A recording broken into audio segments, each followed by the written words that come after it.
Hello, this is Jakki Mohr, and I'll be continuing on the presentation of important concepts in emerging technologies. And today our course material is going to be about the characteristics that help companies understand the competitive environment around technology and innovation.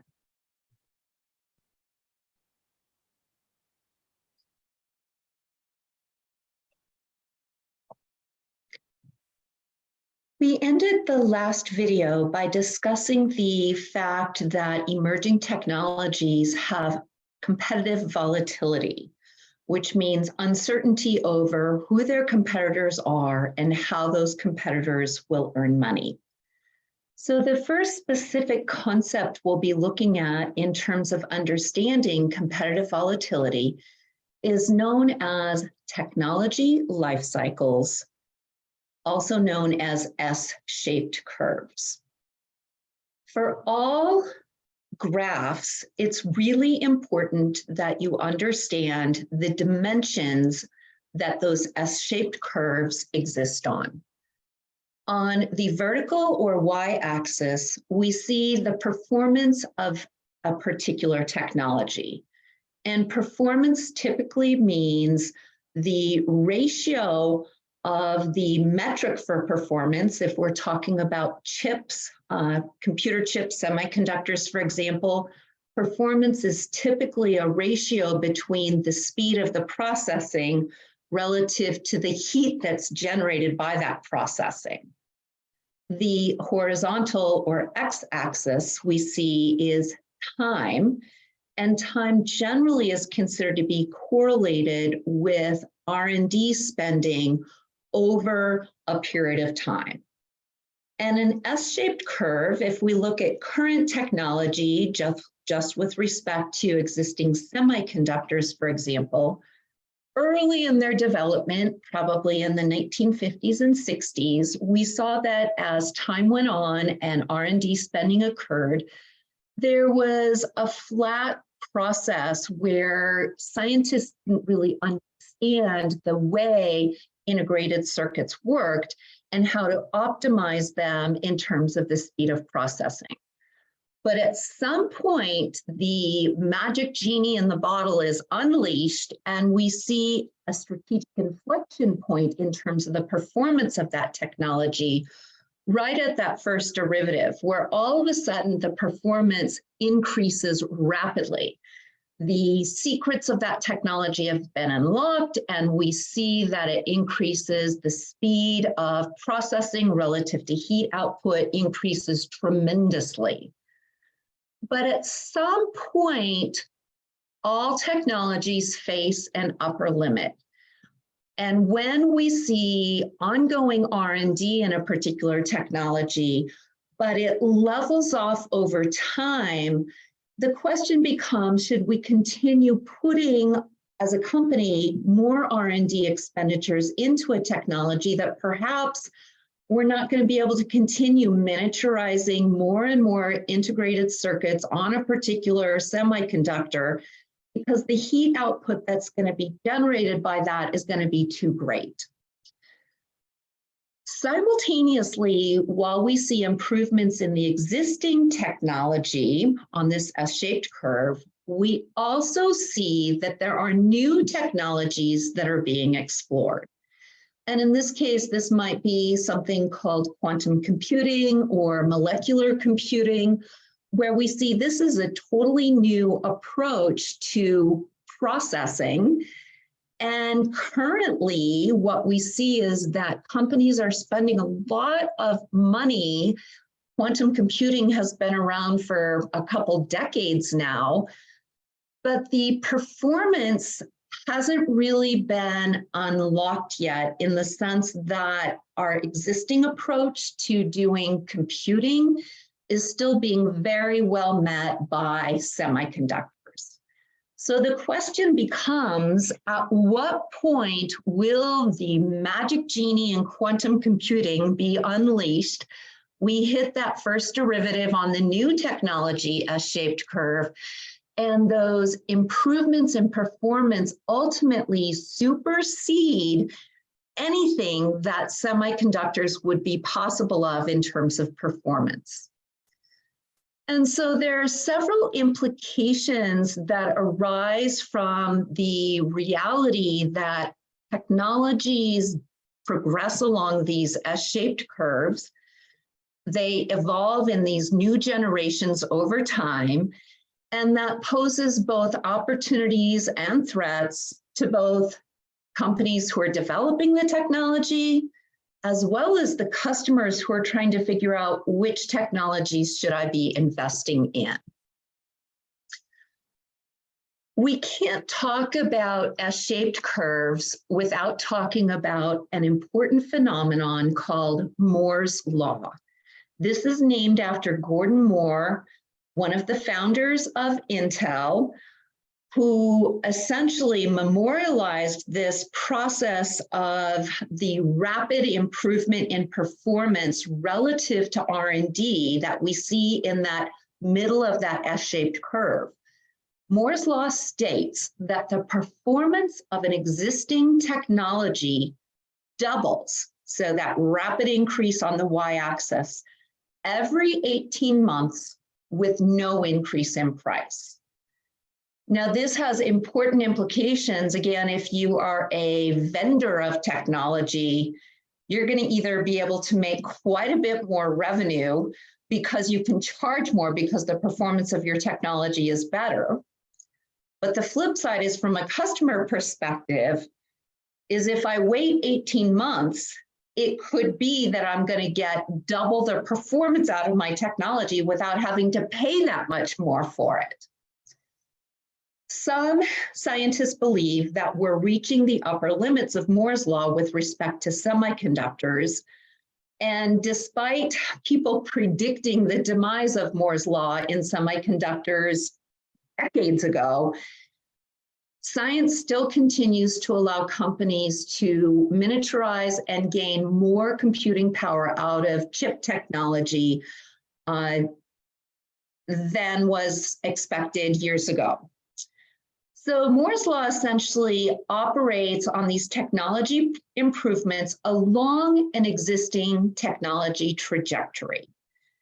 And the fact is, from a link between S-shaped curves and the last recording that we did, which captured the distinction between incremental and radical innovations, Mohr's law occurs within an existing technology paradigm. Therefore, these improvements that we see on an existing S-shaped curve are considered incremental innovations. When we jump to quantum computing, that would be an emerging technology that is a breakthrough or radical technology. I find in my teaching that this idea of technical performance on an S-shaped curve is oftentimes discussed in a similar way as another concept called an experience curve. So I'm going to introduce the notion of an experience curve here and explain why it is not the same thing as an S-shaped curve. An experience curve defined is that the cost to manufacture a physical item decreases by a fixed and known amount every time the cumulative volume of production in my factory doubles. So we see on the left-hand side of this what the actual experience curve looks like. And this makes sense because when you think about a company who's making not even a technology, but something simple, let's take like beer or cereal. Through economies of scale, manufacturing efficiencies, training of people on production lines, we just get more efficient over time with our production. And this has been studied in many factories. Each factory has a different ratio of what that per unit decreasing cost is. But the fact is, this is related to economies of scale and learning. On the right-hand side, we just see this as a linear function when we take the log scale rather than the curved scale. So to make this as clear as possible, Mohr's law, the ratio of the X and Y axis is the performance of the technology over time, and time correlates to spending in R&D, research and development. The experience curve is really a production cost, and it's the cost to produce a specific individual item relative to the volume of production. And so we'll come back and clarify these as we continue to talk about emerging technologies. A second important concept related to competitive volatility in emerging technologies, in addition to S-shaped curves, is what is known as disruption. Disruptive innovation has a very specific meaning according to the theory of disruption, which was introduced by Professor Clayton Christensen at the Harvard Business School, again, a couple decades ago. And this is known as the innovator's dilemma. So before I get into the graph on the right-hand side, I would like to explain when we talk about a dilemma that anybody faces, it's like this: should I do X or should I do Y? Both of them feel like they're very risky. So the innovator's dilemma from an emerging technology perspective is, should my company stick with the known and the familiar? I know how to make integrated circuits on semiconductors. I know how to make gas-powered vehicles. Or should I disrupt my own success by introducing quantum computing that maybe is going to cannibalize my existing business model? Should I introduce electric vehicles that are going to undermine all the investments that I've made in manufacturing gas-powered vehicles, because I'm going to have to build new factories and build a new supply chain that includes batteries, and think about things like charging infrastructure and how will my dealers service electric vehicles? That's a totally new ballgame. And so this innovator's dilemma essentially says, wow, if I stick with the known and familiar, what if new technology comes along and it makes mine obsolete? Does that mean I should invest in these emerging technologies? Because if I do that, it's going to make my own technology obsolete. So you can see that this risky dilemma essentially means that there's kind of no clear right path. So if we draw this as a graph, you will see that it looks similar to the S-shaped curve graphs that we have performance on the y-axis and time on the x-axis. But what we see here is that for many innovations that increase in their technological performance over time, oftentimes what we see is that the degree of performance those technologies deliver, the blue line, are not necessarily aligned very well with the performance that the majority of customers need, which is the green line. So think about this. If you think about how many features of the Microsoft Office suite of software do you actually know and use in terms of using Excel? Do you know how to make pivot tables? In terms of, are you a PowerPoint user? And the fact is, studies show that the 80-20 rule applies. 80% of users of these technologies typically use only 20% of the features that are available, which means that you're paying for quite a few more features than you really need.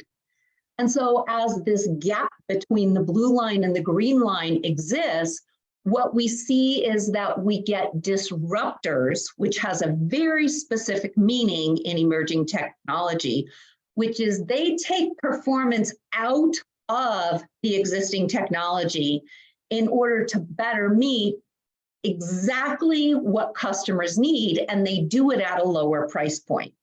So when we talk about something like Google Docs coming in, they have a basic functionality that is much less expensive than what Microsoft is charging, but it maps onto the majority of what users actually need. So another type of competition in emerging technology comes from these disruptive technologies that are not new advanced technologies that offer superior performance. They're actually less sophisticated technologies that are cheaper, that underperform what mostly is available in the marketplace at a higher price point. So to summarize this, we see that these sustaining innovations target more high-end customers who are willing to pay more for improved performance, typically through incremental innovations. But disruption appeals to customers at the lower end of the market.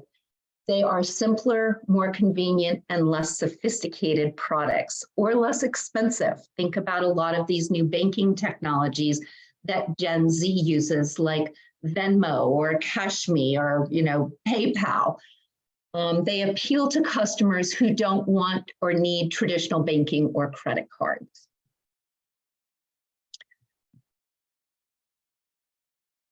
In summary, it's really important to understand the difference between radical and disruptive innovation, because in taking a course on emerging technologies, these distinctions are important. They have different implications for customers, for competition, and for pricing.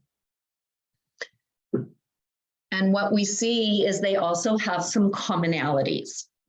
For both technology life cycles and disruption, incumbents, meaning existing companies who sell products in the market, tend to underestimate the viability of these new developments. Incumbents underestimate the viability of a jump to a new technology life cycle because that existing performance when those technologies are introduced essentially are below the performance of an existing technology. In addition, incumbents underestimate the viability of disruption because they're less sophisticated than what's available in the market. And therefore, regardless of if it's a jump to a new technology life cycle or a disruptive innovation, these new technologies catch established firms by surprise. Catching them by surprise actually has a name. It's called they are Amazoned. And Amazoned has become a verb because Barnes & Noble knew what Amazon was doing when it entered the online book market. Barnes & Noble said they weren't able to sell books online because it would not allow for them to cover the fixed cost that they had in retail brick and mortar facilities in terms of property leases, inventory, and paying employees. And as a result, Barnes & Noble's faced the innovator's dilemma, and they were Amazoned. From a business perspective, it is critically important that companies do not become Amazoned. And in order to avoid being Amazoned, they must engage in creative destruction, which means, yes, you're going to face a dilemma, but it's better to innovate your emerging technology on your own rather than be left in the marketplace like Barnes & Noble was, no longer a leader, and become Amazoned. Secondly, companies build out what are called skunk works. Skunk works are on the next slide, and companies also must develop a culture of innovation in order to ensure that they are not Amazon. Skunk Works has a really interesting etiology, but essentially it's defined as a new venture group that is situated outside the company's normal operating procedures or their normal organizational hierarchy. And this new venture group is charged with developing both breakthrough or disruptive innovations, regardless of whether it cannibalizes the company's existing products or not.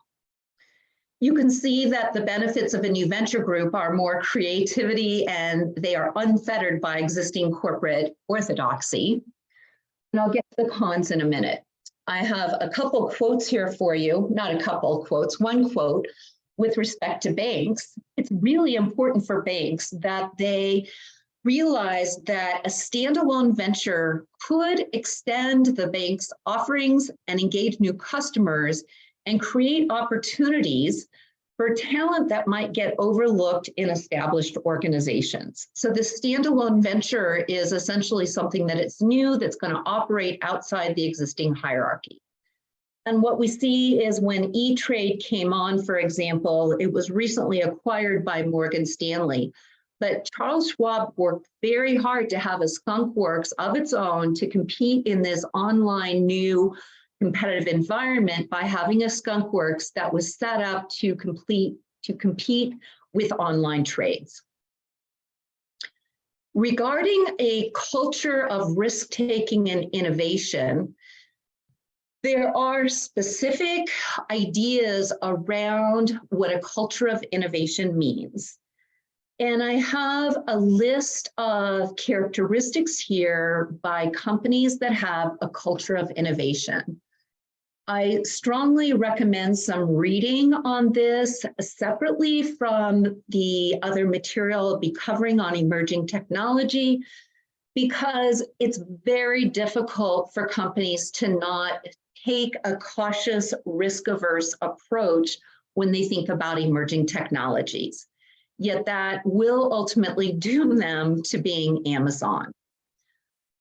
At this point, we will conclude this recording, and the next recording will then be focusing on frameworks to evaluate emerging technology in terms of adoption and diffusion for forecasting purposes.